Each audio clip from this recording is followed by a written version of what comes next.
All right, finally working. All right, so what's up, guys? Back to another video on the channel. We got another chemistry video today. Today we're gonna talk about, as you can see on the board here, acids and bases. Now remember to like and comment on this video and follow. My at's up in the corner, be here the whole time, so you can come follow if you want to. And that's just a joke because I don't actually have a channel. But anyways, we are going to talk about acids and bases. So the first thing when you think about acids and bases is just what are they and their properties. So first of all, we're going to talk about acids. So over here, we have the acids give out H+ ions in water. And we'll see that later, especially when we do the formulas, how in acids you have the H+ versus in bases you have the OH-. So we'll see that later. They have a sour taste. Like you can imagine, like, example, lemon juice is an acid. When you taste lemon juice, you kind of make that face. It's very sour. So acids also have pH of 0 to 7, which is also going to be very important. Well, it's really 0 to 6 because 7 is more, 7 is basic, but basically 0 to as close to 7 and not at 7. Then they're good electrolytes. They produce H2 ions and they react with metals. One of those ways they corrode metals. Like if you see acid on a metal too long, it'll start like changing color and losing its firmness.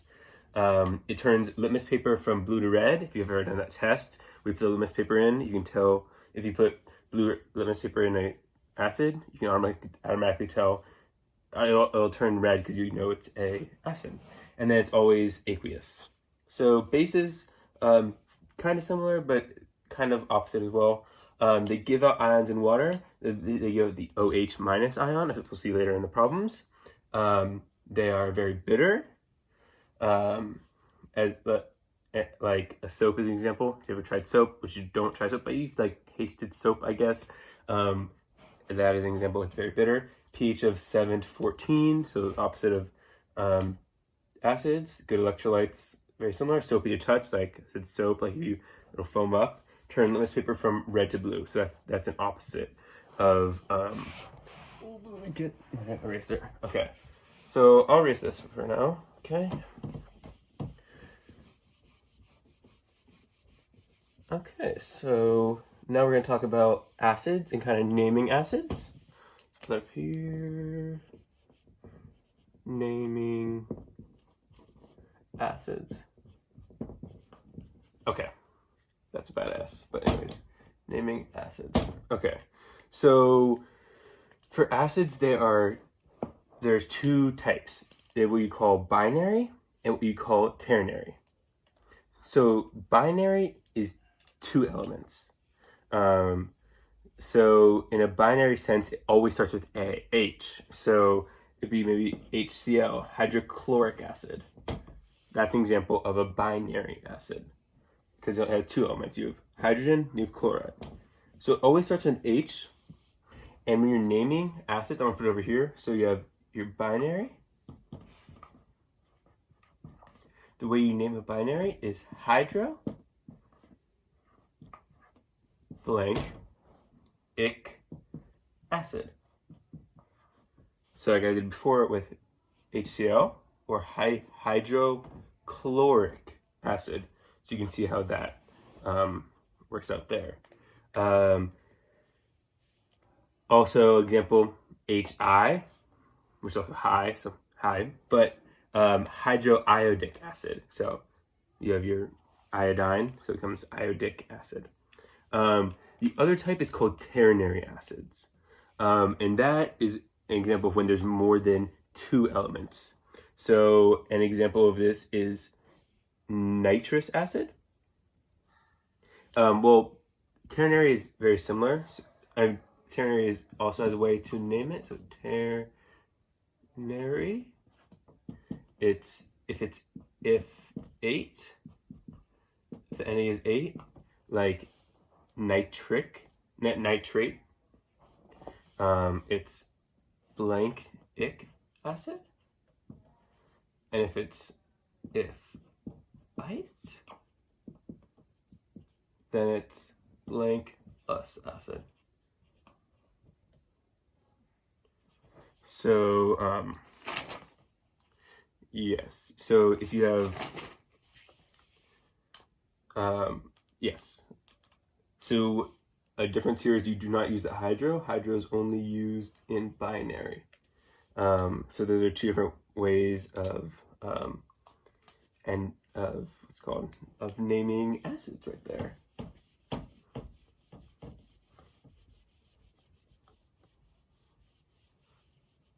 Okay. All right. So next we're going to talk about the three theories. So I'm just going to do this quick. So we have the three theories.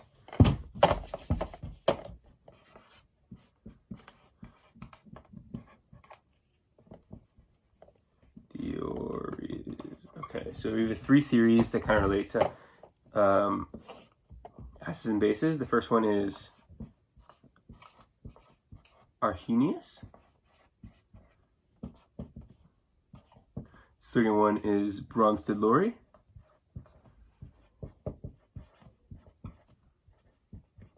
And the third one is Lewis.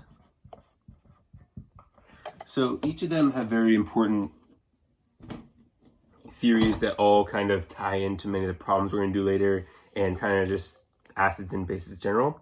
So when you talk about Arrhenius, so an Arrhenius acid is a substance that produces H plus ions in water. So we'll see later that acids in formulas, a lot of times they produce the H plus ions in water. And similarly, an Arrhenius base is a substance that produces OH minus ions in water. So we'll see later that that in the formulas, especially when you calculate pH, we'll see how those affect the difference between acids and bases. So Bronsted-Lowry acid is a proton donor. So they're giving away the proton. So that's what the acids do, while the bases accept the proton. So bases are turning more positive, while acids are turning more negative.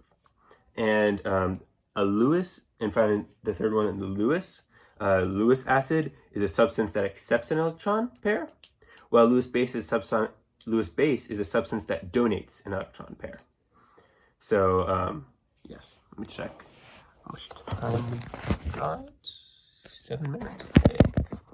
I'm sure I don't go over. Okay. Cool.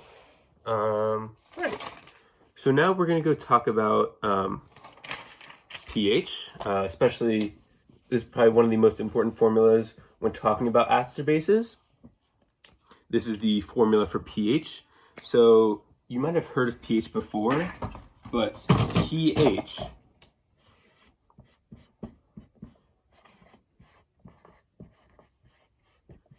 but do you know what pH stands for? I'll give you a second to think about it. Have it in your mind. Well, pH stands for the power of hydrogen. So as we talked about before with the acids giving off the H plus ions and OH giving off the OH minus, that comes into play here. So when you find pH, so pH, a formula you can use is pH equals the negative log of H plus. So that is how we find the pH. So you might be thinking, but where's the OH minus? Because that's only the H plus. Well, we use something called POH. POH does not actually exist. It is only used to calculate the pH of bases. So the example for pOH is POH equals negative log of OH minus. So that is where these two ions come into play, and they're very helpful in finding pH and POH. But since POH is not actually an actual thing, we use this formula, pH plus POH equals 14. So that way, if a problem asks for you to solve for pH and it's a base, you can use this formula to get a pOH and then subtract it by 14. Similarly, if it gives you an acid and it asks you to find the pOH, you can use the same formula. So that is very helpful in almost any problem. So I'm gonna do one real quick. Let's see. Ooh, I need my calculator. Give me a second.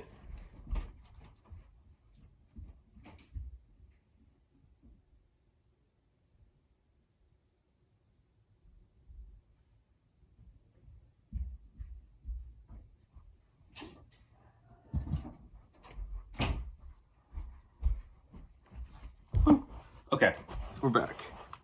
So to find we'll do an example of a pH, finding the pH. So one way to do this, so let's say, actually we're gonna jump into how to find the pH of weak acids and weak bases. So let's say we're given this problem. What is the pOH of a 0.91 solution of benzoic acid?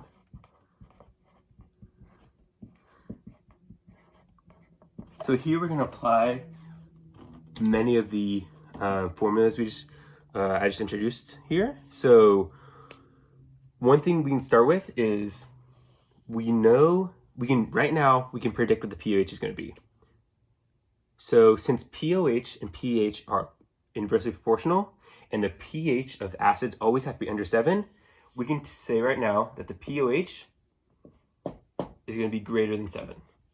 We can predict that right now, so we know that. So one of the things we're going to do is use an ice chart, which if you've been following along with many of my videos, you will know that we use very often.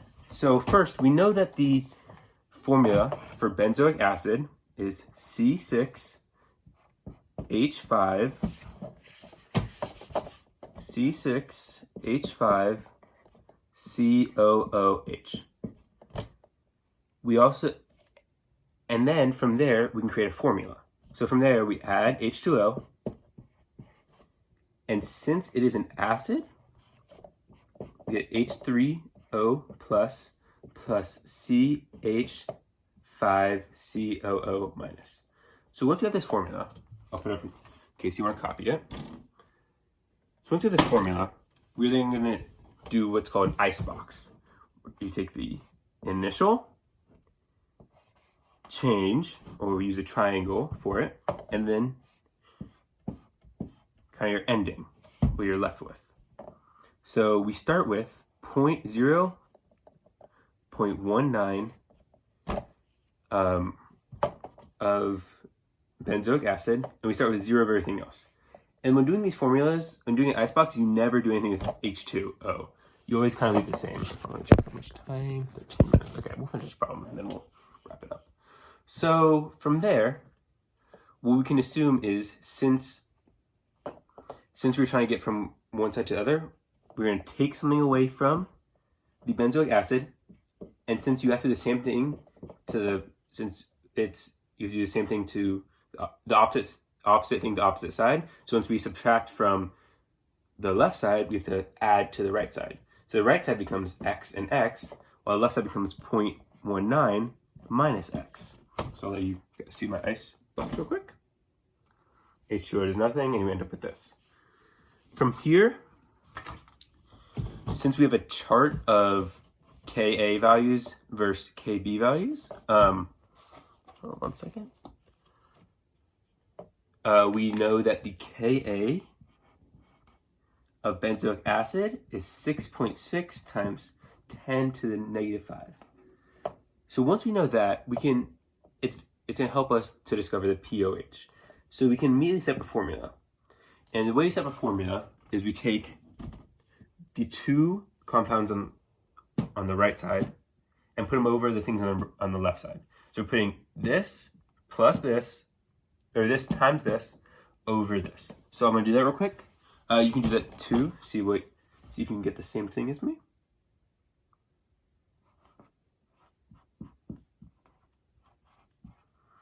CO minus. And if you want to pause the video at any time to try to guess and try to do the problem on your own, that's perfectly fine. I encourage that. Okay, so this is what I got down there. If you can, I don't know if the camera can see that. Honestly, I don't know. So I'm gonna be honest, I have no idea. So I'm gonna put it like that, honestly. Okay, so once you have this, we know that everything's equal to that. We also know we can now substitute variables. So now we're gonna substitute the two top as the x's, so it becomes x squared over 0.19. You might be wondering, what happened to the minus x? So we can assume that since it is so small that it's going to be inconsequential to the actual problem, so we just take it out. So it becomes x squared over 0.19. Now by setting that equal to the original Ka value, 6.6 times 10 to the negative 5, we can discover what x is. So by multiplying by 0.19, then doing the square root, we can get that x equals 0.0035. Now you can take a second to do that on your own calculator. But there, right there. So I'm gonna go ahead and erase the icebox because it's gonna be easier to put the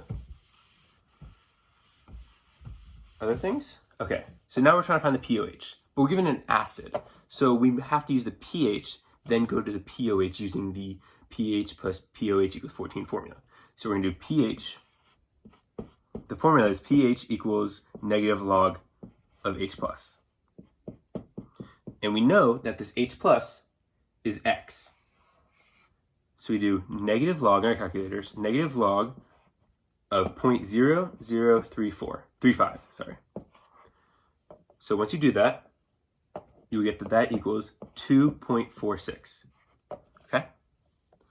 From there, we can plug that immediately into the formula of pH plus pOH equals 14.